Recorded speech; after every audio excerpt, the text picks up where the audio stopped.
when I went through my awakening, I had to go through a very humbling, brave moment where I realized, oh, my belief system is not big enough. It's not full. And I had to actually admit, like, wow, I think I've been incorrect about a lot of this fundamental belief stuff that I was holding on to. That takes a lot of courage to do that. We're connected to many different reality systems at the soul level. There are some that are Earth-like, that are absolutely beautiful environments, but there's so many that are not, where you can just move at a whim. You can go somewhere with an intention. You can create with a thought. You can connect with people or other beings just because you want to. You are powerful, and what you do matters in your own mind, in your own heart, in your own life, with the people next to you, or even the animals next to you. Maybe all you do is take care of your cat. That's not all you. That's huge. That's beautiful. If you do that with love, then love is coming through you into this reality. When the physical falls away, you don't get to keep your money. You don't keep the failing eyesight. You don't keep the stuff. It was all a simulation. But you are still you. You keep you. This is Beyond with Heather Tesch, where we examine near-death experiences and life itself, hopefully making this life a little better. Hello, and hello to my guest today, Christian Sundberg. Hello, Christian. Hello. Wow, what an amazing story you shared about pre-birth memories and some of your experiences too after you came to this earth. So incredible. I've got so many questions. For anybody just joining, I will have a link to that in the description, but you can also stay right here because I've got a lot of questions I want to ask Christian about this heavenly realm. And Christian, you mentioned that after you had lived some lives, but it was before your most recent lives, you were kind of in this golden area. So describe that more. Give us as much detail as you can of what it was like there. There were absolutely visual and other sensory experience elements to the in-between life state. But it would be very limiting to say, oh, it looks like this and it's this thing, because we're connected to many different reality systems at the soul level. And time is not constrained in the same way it is here, where it's super linear.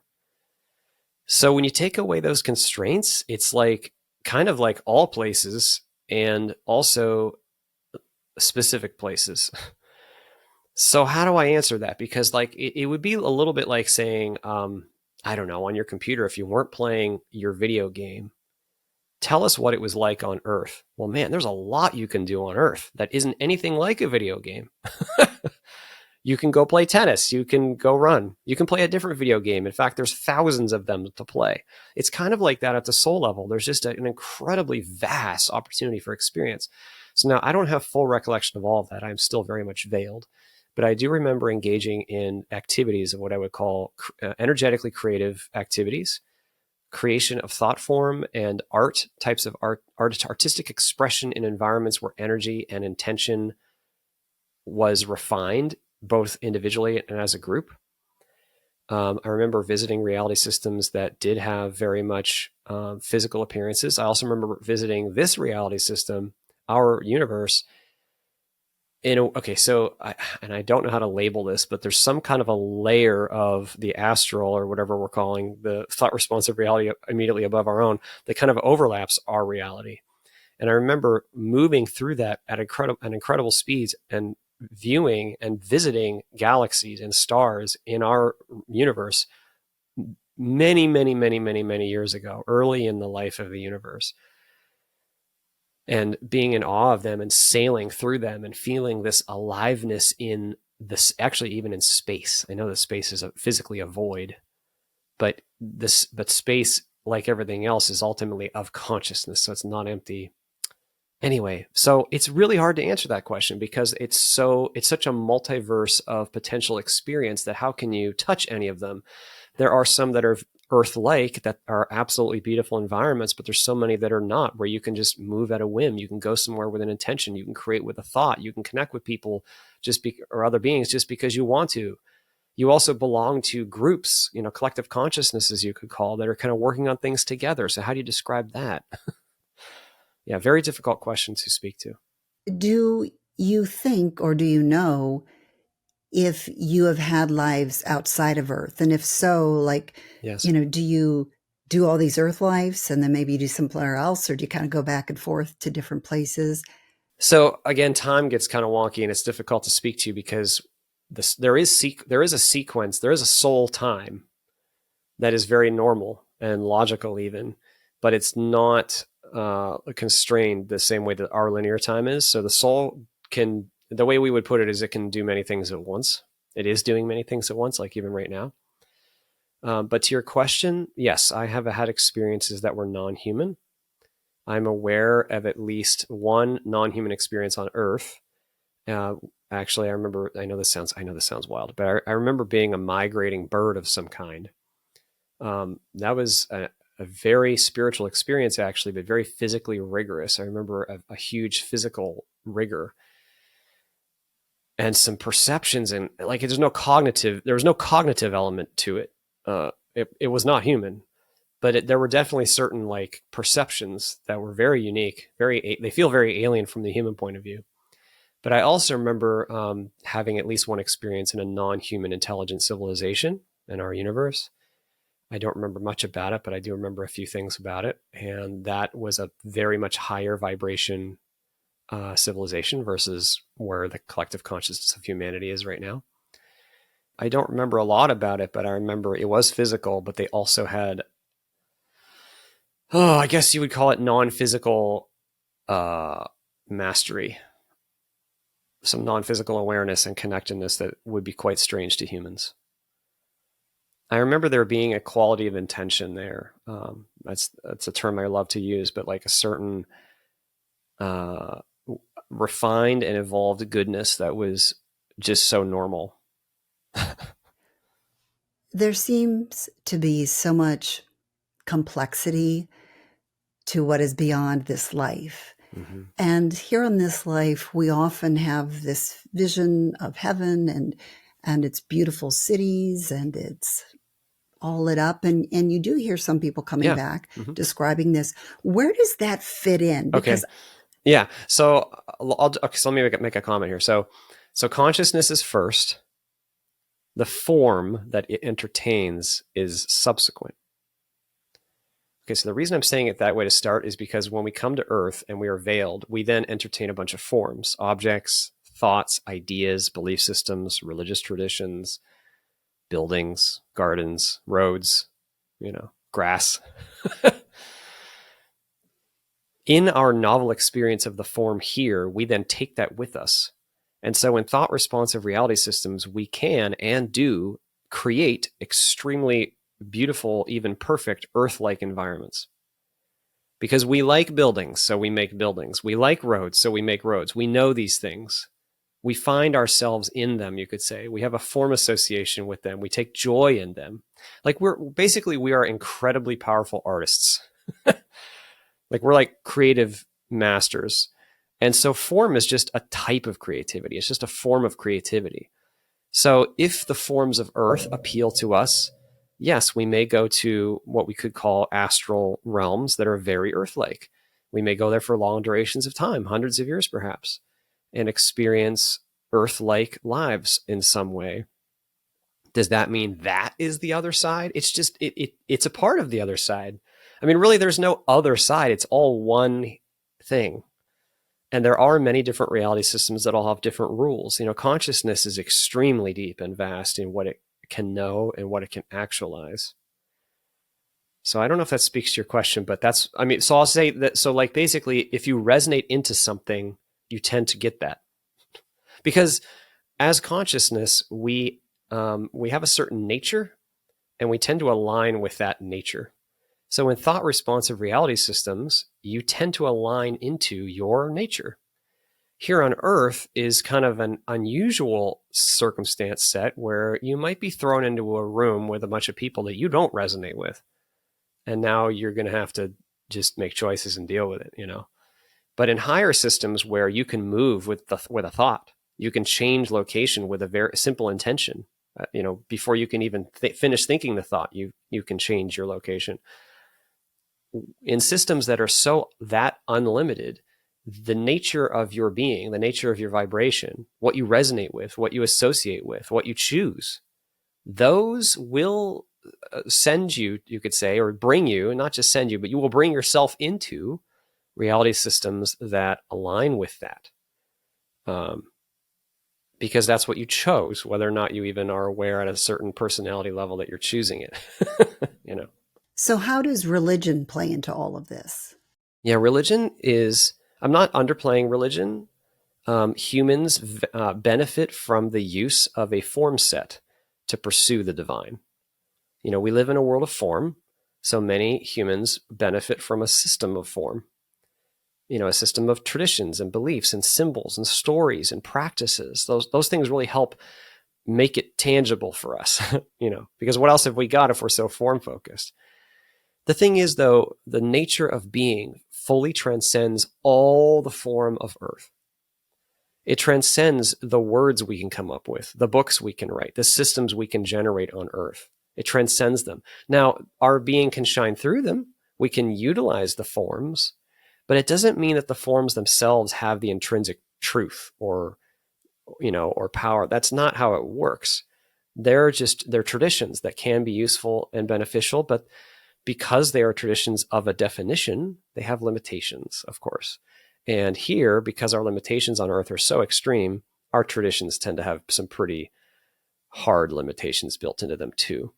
And so for those who are, you know, ready to step past the boundaries of a religious tradition, then absolutely you can do that. I mean, I went through that experience. I was very committed to my religious tradition in my teens and 20s. I was a Lutheran Christian, and I actually almost went to seminary in my 20s. You know, I was like super in, you know, I was an assistant minister at my church for 20 years. I taught confirmation class. I was on the church council. I did all that stuff. And it was valuable to me. And actually, even today, I attend a Presbyterian church for the joy of it, you know. But at the age of 30, when I went through my awakening, I had to go through a very humbling, brave moment where I realized, oh, my belief system is not big enough. It's not full. And I had to actually admit, like, wow, I think I've been incorrect about a lot of this fundamental belief stuff that I was holding on to. That takes a lot of courage to do that. You know, this whole human journey, we could say, is about love and quality of intention that is based in love and joy and peace and freedom and what that really means versus fear and ego, because ego arises from fear. And too often, belief is a tool of the ego. It's a tool to help us, you know, protect us from the thing we're afraid of. Like, for instance, I'm afraid of death. I don't want to die. So look, now that you believe this thing, now that's taken care of. See, you believe it, you're taken care of. Now, if you believe in this, you're saved. And so now you're set. The ego likes that because it's an easy answer. Well, the truth is, if you don't know you're going to survive death, then that's terrifying. The real full alert path is to look directly into that darkness, to feel it all the way, to really go and see, go investigate. And what is the thing that we can investigate? It's deeper than any thought form. It's deeper than any tradition. It's consciousness itself. You know, we call that meditation. So I went down around a huge circle here, but I'm just lifting up that we can investigate that which transcends the limited systems. And that is consciousness itself, or awareness itself, because that awareness, it already transcends form. Form is already occurring in it, not the other way around.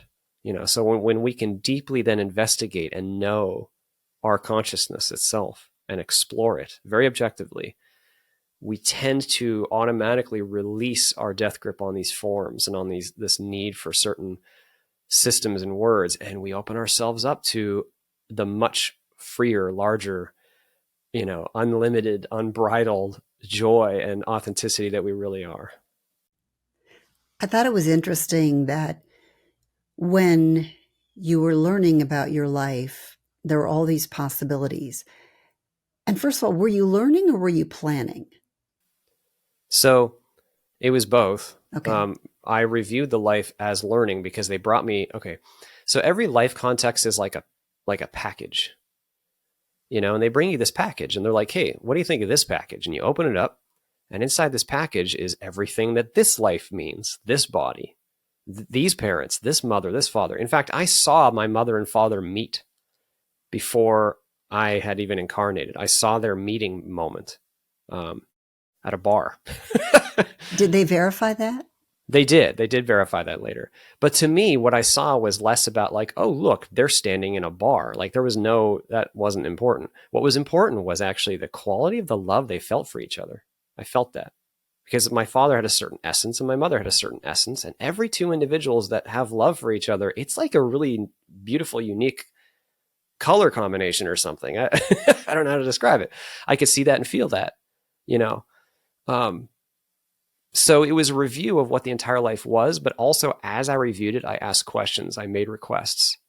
And so there were some tweaks that were able to be made, but there's a certain limitation. There's a certain boundary set that they have to work with the body as it is. They have to work with the circumstances as they are, you know, so they can tweak certain things, but it's not, it's not completely up for grabs. And I don't understand what is and isn't. I certainly don't have the mind power as the limited human to process all that, but because it's a huge amount of information. One lifetime is like a huge amount of information that they can review and you can review all at once, like in a second.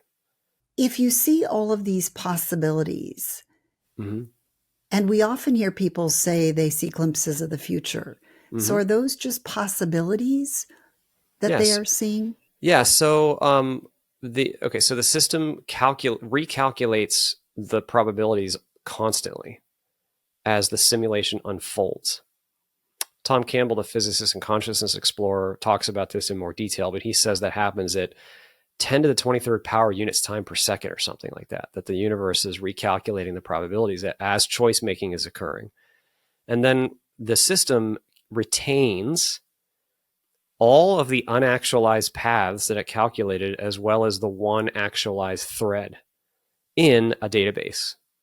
That's what we call the Akashic records. Okay, so people who have psychic moments and they're able to pull something out of the records, it's very normal to pull something out of the records because we're attached to the database. Like it's in consciousness.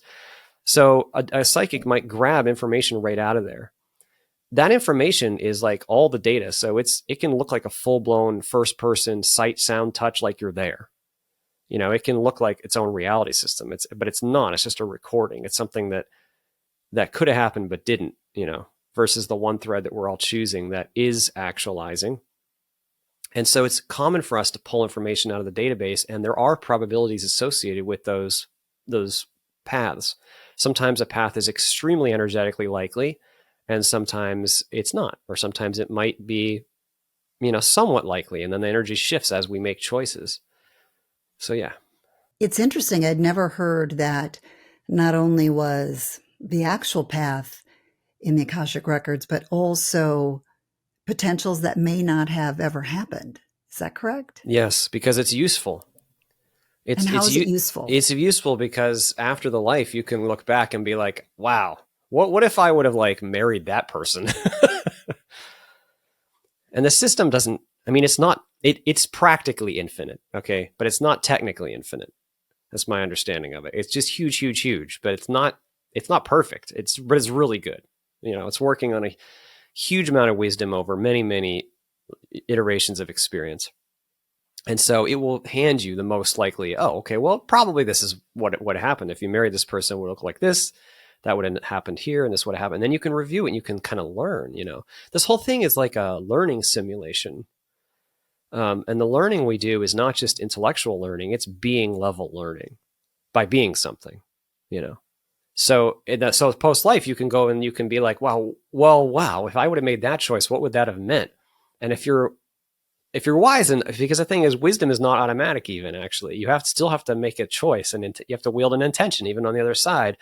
Do you want to learn from your mistakes? Do you want to look at these records and go, oh, wow, I really wasn't quite as nice as I thought I was, or I could have made better choices? It takes some wisdom and some bravery to even like kind of own that, but it's useful, you see, so it's retained.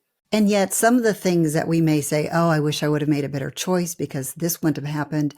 Yeah. There are challenges, aren't there, that are kind of built into our life so that we can, I guess, overcome them and learn from them? There are challenges. So some challenges are very likely to occur.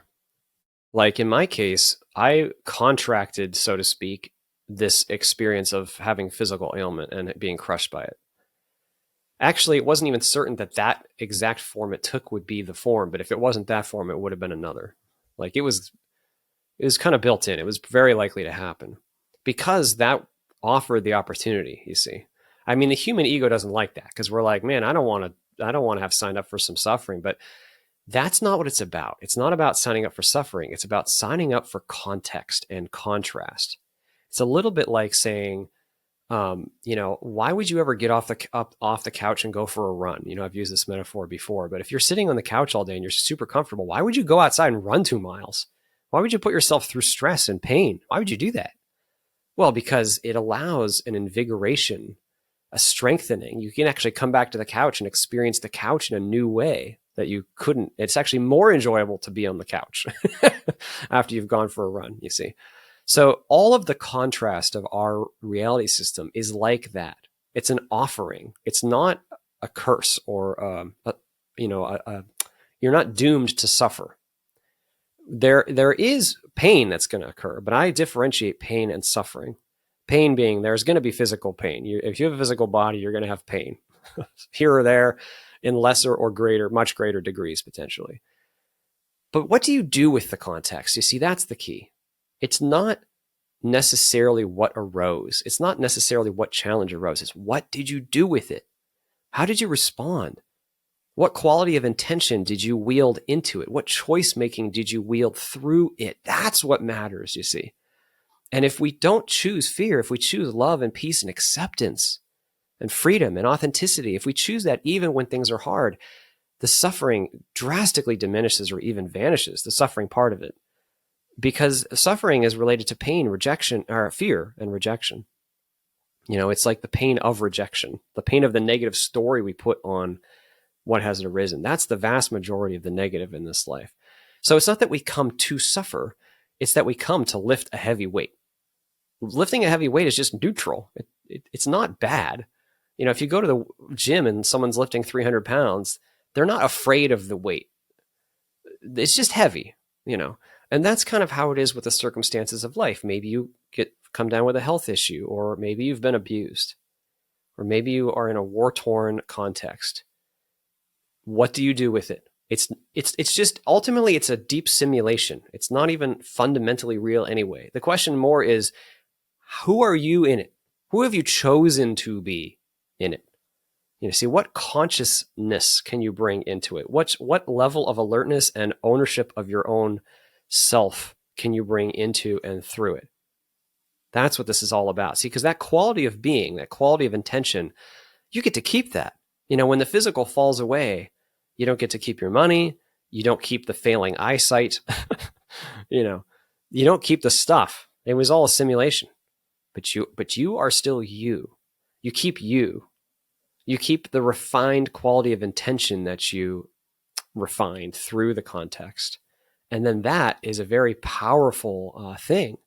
And and like that being that I saw before I had ever incarnated, you know, he had just such an amazing refined quality of being. And he keeps that forever. He knows freedom now in a way that he could never even have known before. Like, how can you know what it's like to be warm if you've never been cold? You see. Do people ever come here and intentionally play a bad character so that some of the rest of us can learn and grow from the impacts of that person? Because throughout history, there's certainly been some people that have played huge roles that have affected mankind. Mm-hmm. So I have to be careful about how to comment on this because, okay, it is true that we sign up for roles for each other, and those roles might appear to create a challenge, you know, in a unique way. But we do that out of love. It's still a loving service to choose to play a role for somebody that will be helpful for them. Now, that's not always the case. Sometimes we just come and we get wrapped up in fear and we get huge egos, and then we decide to, you know, take over a country and wield a bunch of military power or something. You know, I'm just saying, like, the ego can run rampant. That can happen. But we don't come to cause suffering. We actually come to bring love in and to try to process that level of fear. It's just that we know that we're in a place where it's so dense and it's so limiting and it's so cold, metaphorically, that we might get stuck in the ego patterns and we might end up making fear-based choices. And those fear-based choices might make a negative experience for ourselves or others. But that's not like our intention, to do that. And when we come here, whether we achieve our goals or whether we really mess up, do we always go back home? Yes, of course. Yes.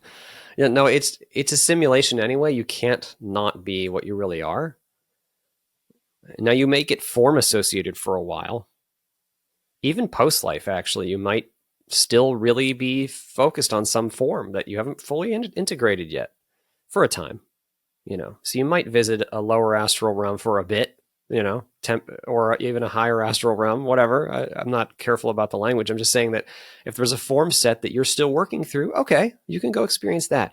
But it doesn't actually matter how long our sojourns are into the worlds of form.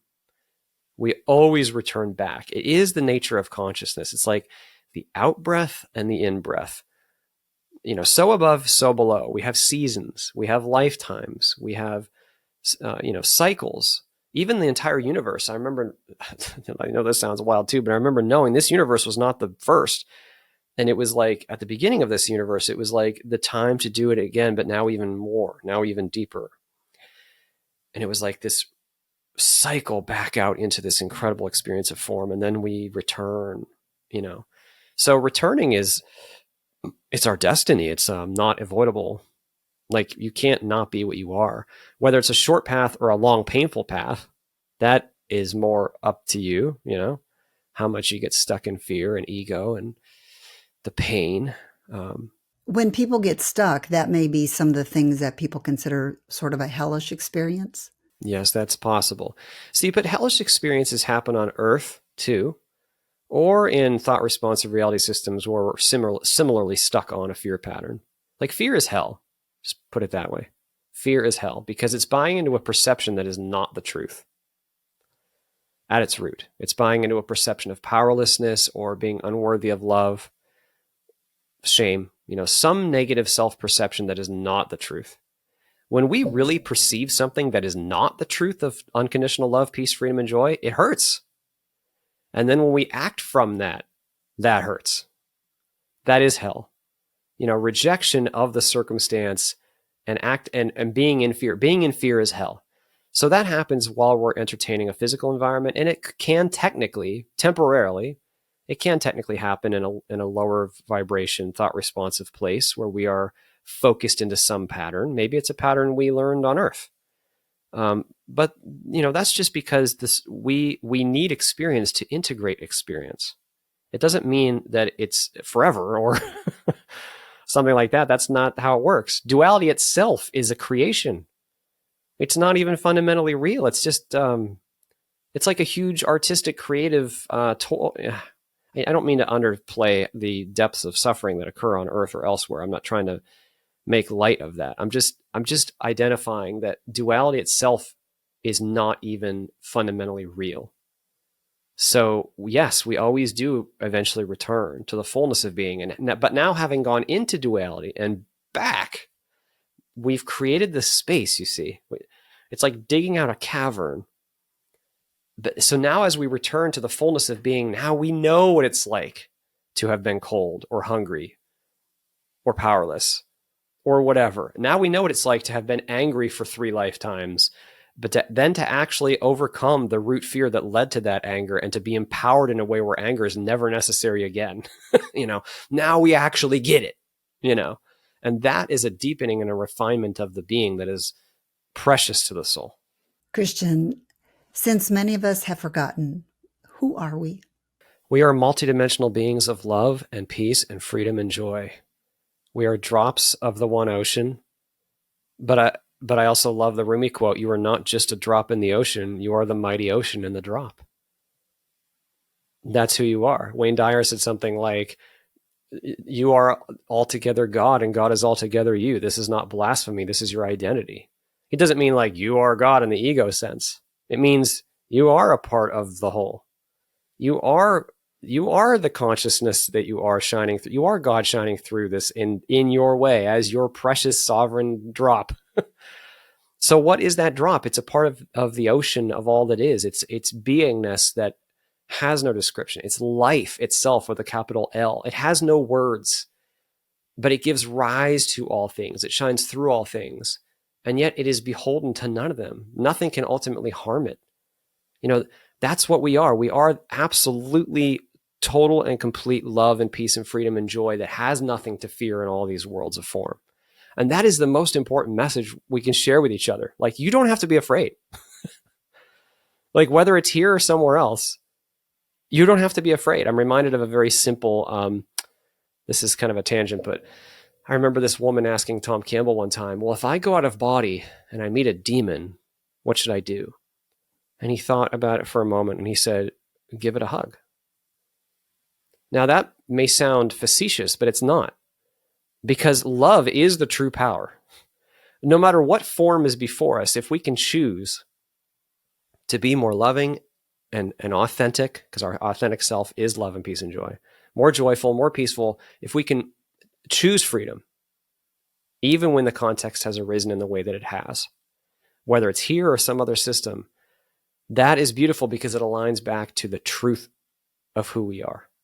So I just want to lift that up because that's like the most important cheat sheet ending. Like, you don't have to be afraid. There's no such thing as death. You can't fail. That's amazing. And if we can, and when we hear that, a little glimmer tends to lighten up in us. We tend to feel it deep down, like in the heart, in the soul. It tends to kind of shine a little bit and we go, oh, wouldn't that be wonderful? It feels like that because it's the truth. And so when we can touch that, even while we're deep in the illusion, that is powerful. That is powerful. So that's the thing I'm passionate about sharing. And do you have advice for people that are afraid to shine, or a lot of people feel guilty to equate themselves as even a part of God? How do we get over that? So even if you were conditioned to feel very small, like you were abused or you were told several thousand times that you're nothing, it's our own fear that prevents us from going in and facing and processing that terrible, terrible, terrible, terrible pain. It's still fear that avoids it. You are so worthy that you can go in and feel it, and you can find that you are worthy. Like, you're so worthy that you can actually turn and look at that and question that. Question that negative conditioning. Take a pause, and then when you're ready, go into that dark closet. Feel it all the way. It may feel like it's going to destroy you, but it won't. It will not destroy you. See, the reason we can't identify these things at the surface level is the ego covers them up. The ego is super good. That just means the part of us that's trying to fix the problem. So it buries it under 700 layers of crap. I had post-traumatic stress in my 20s after this traumatic health experience in China when I was 22. I went through EMDR therapy every week for 4 years. It was a lot of therapy. And I found layer after layer after layer of fear about this and fear about that. And that's connected to this. And I kept going and going and going until I finally reached the bottom in this moment in a hospital bed in Chengdu, China, where I thought, I am going to die and I am unable to escape this agony and I am not free at all. I was deeply entertaining this perception and it was absolute terror. And when I found that again, and I found that was in myself, it was so breathtakingly deep. I thought it would destroy me if I faced it and felt it, but it didn't. You see, we are here. We are so worthy and powerful and loved. Oh my gosh, if we could feel 1/1 billionth of that love that exists for us, we would have all the strength we needed to go in and face that darkness. So you are worthy. That's the most important thing that can be lifted up. You are worthy to go in and question that conditioning and to face and heal. Face your darkness and heal. Feel it to heal it. You're worthy of doing that. And you're worthy to be yourself. And also, the universe kind of needs you. It needs you to be yourself. Because you are a precious, individuated drop. You are your own puzzle piece. You're like a piece of the puzzle that was made as you. You're supposed to be your piece of the puzzle. And a lot of people say, well, what if I can't do this? Or what if I don't have this ability? Or what if I can't accomplish much? No, this is not about physical scope. This is about quality of being. Can you be who you are exactly where you are with exactly the limitations you have? Even if you're tired, even if you're sick, even if you're old, even if you have no money, even if you've been abused, can you choose to be more yourself and shine in that context? I like what you said too about we really need to shine to help others and kind of fulfill this purpose. Yes. Yeah, we're called to, like, you're basically called to be you. That doesn't even mean that you have to go out and do certain things. Like if you're alone by yourself in your house and you choose to face your crap and you choose to be more present and alive in this moment, you choose to focus on something positive, even for a few minutes, you are affecting the entire collective consciousness of humanity. You don't know you're doing it, but you are. Like we are all connected to each other. We are powerful. It is time that we wake up to that power, that we put aside this hopelessness that has been so entrenched in our consciousness for thousands of years. No, put that aside. This is not a hopeless situation. You are powerful, and what you do matters in your own mind, in your own heart, in your own life, with the people next to you, or even the animals next to you. Maybe all you do is take care of your cat. That's not all you. That's huge. That's beautiful. If you do that with love, then love is coming through you into this reality. It changes the vibration of the entire reality, actually, and that helps all of us to make more loving choices, you see. I love that. Thank you. I know that people are going to want to hear more from you, and you very generously have a book that you offer up to people. Tell us more about your book and any other ways that people can connect with you. Sure. My book is called A Walk in the Physical. The website is awalkinthephysical.com. And the book is available for free online, to be read online for free as a PDF at the third link down on the book page. It's also on Amazon or Kindle or Audible. Those are not free though. But it's not about money. You know, I just really want to make this known and to share this freedom. Like, I want to share what we are with each other, because this is the coolest thing we can do here, is to share this and to encourage each other. Like, the money will pass away, the objects will pass away, but the love we have for each other, that lasts, man. So that's what I want to share. So on my website at walkinthephysical.com, there's the book and many different talks, links to different talks I've participated in. And I'm also happy to try to respond to email, though sometimes I get far too much to respond to. My email address is awalkinthephysical@gmail.com. Yeah. Thank you for being here. I have so enjoyed this. I know my audience has as well. Thank you so very much, Christian. Thank you so much, Heather. It's an honor. Thank you for all the work you do. Oh, you were so welcome. Wow. Christian did not disappoint. This is another one of those interviews where I'm going to listen to it several times.